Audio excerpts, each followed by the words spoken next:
Hello guys, have you all? అందరూ బాగున్నారనేసి అనుకుంటున్నాను. బాగుండాలి. సో మీకు కనుక నా వీడియో నచ్చితే please like, share and subscribe to my channel.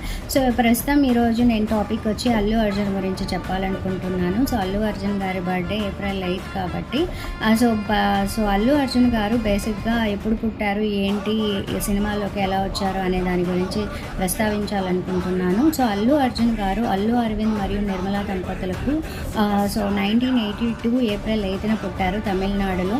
And Allu Arvind గారు రామలింగయ్య గారి కుమారుడు అనమాట. సో రామలింగయ్య గారు కామెడీ మూవీస్లో, ఓల్డ్ మూవీస్లో నటించారు 1000కి పైగా. అండ్ వారు వచ్చి పశ్చిమ గోదావరి జిల్లా పాలకొల్లు అనమాట వాళ్ళ నేటివ్ ప్లేస్. అల్లు అర్జున్ తమిళనాడులో పుట్టడం వల్ల 20 సంవత్సరాలు తమిళనాడులోనే ఉండి హైదరాబాద్కి ఆఫ్టర్ 20 years వచ్చారనమాట. సో అల్లు అర్జున్ గారు అల్లు అరవింద్ గారికి రెండవ సంతానం. అల్లు అర్జున్ గారికి వెంకటేష్ అండ్ శిరీష్ అనే అన్నదమ్ములు ఇద్దరు ఉన్నారనమాట. వెంకటేష్ వచ్చి బిజినెస్ మ్యాన్ అండ్ శిరీష్ వచ్చి మూవీస్లో ఉన్నాడని మనందరికీ తెలిసిన విషయమే. అండ్ అల్లు అరవింద్ గారు చెల్లెలైనటువంటి సురేఖ అని చిరంజీవి గారు పెళ్లి చేసుకోవడం వల్ల చిరంజీవి గారు మేనల్లుడు అయ్యాడు అల్లు అర్జున్. కెరియర్ పరంగా తను విజేత 1980 మూవీలో చైల్డ్ ఆర్టిస్ట్గా, మరి డాడీ మూవీలో డాన్సర్గా వచ్చారనమాట. ఆ తర్వాతనే 2021లో రాఘవేంద్రరావు దర్శకత్వంలో వహించిన గంగోత్రి మూవీలో ఎంటర్ అయ్యారు హీరోగా. ఆ తర్వాత ఏ మూవీస్ చేశారు ఏంటి అని చెప్పాలనుకుంటే వచ్చి 2004లో ఆర్య మూవీ తీశారనమాట. ఆర్య మూవీ ఎంత పెద్ద క్లాసికల్ హిట్ అయిందో మనందరికీ తెలిసిందే. అండ్ ఆ మూవీకి గాను అతనికి అవార్డు కూడా వచ్చింది, స్పెషల్ జ్యూరీ అవార్డు, అదే నంది అవార్డు అనమాట. అండ్ 2005లో బన్నీ మూవీ తీశారనమాట. ఆ తర్వాత 2007లో దేశముదురు యాక్షన్ చిత్రాల్లో నిలబడ్డాయి అవి. అండ్ రొమాంటిక్ డ్రామాగా పరుగు మూవీని 2008లో తీశారు. అందుకు గాను తనకి ఫిలింఫేర్ ఉత్తమ నటుడిగా కూడా అవార్డు వచ్చిందనమాట.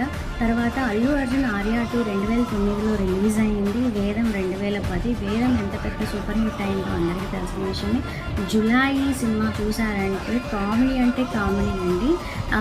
నాకైతే చాలా బాగా నచ్చింది ఆ మూవీ. నేను చూసినప్పుడు చాలా హ్యాపీగా వెళ్ళాను. ఆ మూవీ వచ్చి 2012లో రిలీజ్ అయింది. తర్వాత సన్ ఆఫ్ సత్యమూర్తి, సరైనోడు, రుద్రమాదేవి, అలా వైకుంఠపురం, దువాడ జగన్నాథం తీసిన తర్వాత అల్లు అర్జున్ గారికి 2021లో ఒక మంచి కల్ట్ బ్లాక్ బస్టర్ మూవీ పడింది. ఆ మూవీ పేరు Pushpa the rise. Pushpa the రైజ్లో అల్లు అర్జున్కి గాను ఉత్తమ జాతీయ నటుడిగా అవార్డు ఇచ్చారు. అండ్ ఇక్కడ ఇంపార్టెంట్ పాయింట్ ఏంటంటే ఆ మూవీ వచ్చి మా శేషాచలాడులు తిరుపతి గురించి చెప్పడం.